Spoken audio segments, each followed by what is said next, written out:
Aprangsi KARDOM kaduk awea fanta lapen nili avinas teron puthot wangtholo nalitum kelang bom matega chingho na channel Karbi 2.0 YouTube channel along pil lapen pini nili nalitum afan Voreng Awarsai APHUTHAK si labangso video long nang than pachini pon ikpo lapen kopia Voreng Awarsai ma labang ke nalitum thumbnail mate title along stami theglong pon etpo mate chini etpo tahailo lasi nili tihek men stame nalitum pan labangso Voreng Awarsai APHUTHAK labangso a video along nili nang than pon ikpo lapen labangso YouTube channel long jong si komane abang pu abang pi nang ka homri mido pulte nalitum kachingon pen subscribe ingon lapen adung head la bela janta dui dak nalitum ber pon igdanon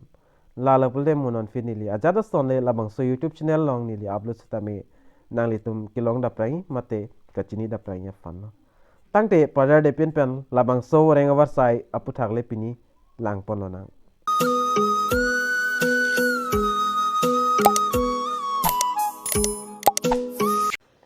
labangso Voreng Awarsai APHUTHAK le chithan pononang mate lang pononang lapen tuning reklok adu kave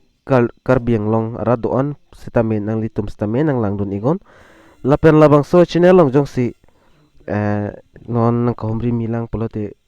madu abang pu abang pi tame nalitum subscribe prepin pen dam igno lapen subscribe ikon lapen adung hes tame belar jandui dak nalitum ber pon idenon laber igdat lopulte nalitum mon non pit nili ajat ason le ajat update le labangso YouTube channel long upload tame nalitum a mobile long an notification nang le da prai mate nalitum berta kilong da prai fon tangte la thiek pen labangso advertisement alo lang polona mate chithan polona la penali tum la screen along tek ponong pola hello advertisement alo bang unclear o edat kala se la bang advertisement alo la bang ke pena ana bang phua bang phitum chini pota hailo mate thek long pota hailo la pen kachin ne abang phua bang phitum polte nali tum stame dak nanglang dunia fan sinili nang tuning ri glo la pen nali tum jong si klardak pa lying polte nili fan whatsapp long na homri gon la pen nali tum stam nalitum WhatsApp number long stame nili labangso advertisement alo bang nang sen ikpo lapen thiak ben chithan polona dak pen an ke tok pondo nalitum live screen long thek pon long igi athaksi ke la ke tok bang lang paprang lona osom server siksa vision mate office of the district mission coordinator SSA Karbi Anglong hen pen lapen dak engagement nalitum dak thek ponong poneta ji Subhas Chandra Bose Awasia Vidyalay la Boys Residence School under Samagar Shiksha Karbi Anglong ahin penola pen dak amexo pen an ki tok do nalitum la screen along thek long tai mate thek long le dat tai dak pena an ge tok do ho dak bangani li stame dak lan manang than pon pelo la position wise la pen vacancies le chethan pon lona la pen position ba nalitum dak thek poloi copy post ma number 1 on alitum superintendent dakle hini do post lab dak bang only for male candidate mate pinso male atumana chot pinso atumana chot la pen qualification labang so superintendent along ki unai la maximum education qualification bang master degree ki unai la pen 3 years on experience ki dutang abang phutum nei lapen age bang naglang damote not below 30 pen aki kom gali lapen 45 pen aki ong kali lailo arta bang ke dak tok pon iglo lapen number 2 along nali tum dak thek ponong po lapen dak counselor along le dak hinia posto lapen maximum dak qualification nali tum lang pon iglo master degree ki un pon ing dak to 1 year experience ki dutang ning lapen not below 30 years and not about 45 years lo arta bangke lapen number 3 along stame lang pon lo polotin ali tum dak pen thek polong po administrative assistance along ta hinia posto dakta pinso tum hananchot lapen dak kacharli bang ta graduate unai azad university pen de chok lapen marks bang dak 50% an donai lapen computer hinstame 2 years an course kian tang abang phutum nei lapen not about arta bangla anlo 45 years pen aki ong kalidat nang po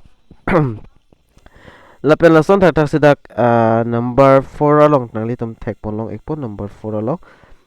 teacher arts na tu hini teacher do dak bangai pinso ar loso tum ta apply ikme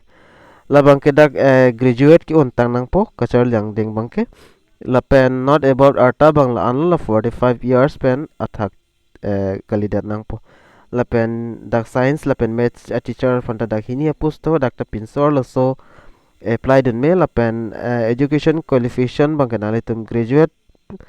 ki untang abang puning lapen ajat recognized university pen nang po lapen tet long ki untang abang pu mate abang pitum stame dak laso pus long jog dun iglong lo lapen arta dak ing sivet lo lapen number 6 long lang dam lo pulten nali tum dak pen lang pon ego number 6 long teacher english a teacher pan hini nai hini vacancies to labang ke kachar liang deng labang ke graduate unang po azad university pen da choklo lapen tet ki untang abang pu mate abang phita chokli lapen arta bangai sivet lo lapen ki jutsi dak number 7 lo nani tum lang ponigo computer teacher dakta both female male tumta apply dun long lapen experience bang dak 1 year an diploma computer na diploma ki entang abang pu mate abang pinang po lapen arta bangai dak ing sivet lo lapen aber tok pon tu arta bangke la arta lai hui dak tok pon lo lapen kai planning a process ta dak tuklang pon iklo subso application in standard form nang pon alitum lapen ko suppose ong se apply ma labang so post amen alitum tok pon ik nang po lapen alitum amen chitok nang po lapen permanent address lapen attested copy of passport size photo nang po lapen sell attested copies of certificate lahai hui long documents tin long ta certificate along tin long ta nali tum amen chi tok dun ik nang po lapen photo nang po lapen kapre ka documents to pul nali tum pidun ik melo lapen ki jogdam nei labang ke nali tum dak pen lang pon ik pameno ki jogdam nei la ke district mission coordinator SSA Karbi Anglong Dipu la sodim lo nili puthot puthu lethot po ki jogdam nei adim labang ke district mission coordinator SSA mate servo siksa avijan Karbi Anglong Difu labang sodim bangsi jogdam ignang po lapen last date laki labang so chiklo 15 November si last date lo 4 PM an apordo lalo lapen envelope lo si labang so application bang jognang po arlusi envelope arlusi lapen application ko so pus ma nang litum kai jog dun so pus amen nang litum la athak long stame tok dun ignang po lapen si number long ke tok do applicant have to attach council chalan rest 10 labang nang litum pa bondun ignang po ST atuma 10 lapen SC atuma 20 labang so chalan bang ke nang litum pa bondun ignang po lalo lapen di number lang kita do list of sorted candidates with the venue screening interview notification office 19 si paboni pulo notice board long 19 ni nalitum long pon ekpo la interview live an bangke lapen dak an clear lapen verification come interview note bang ta dak 12 kali 22 November 2022 11 AM apor si pabon pon po labang nali tum dak pelang pon igdenon dak kitok clear klang eder lalo lapen lan solo dak kenang sosot alam bang kenali tum apply play ko labang so advertisement alu du pul nali tum lang igdenon avi pul de nilifan na humri iko lapen nali tum sta me dak lang pon pame penle nali tum jog dun ingo jog dun ista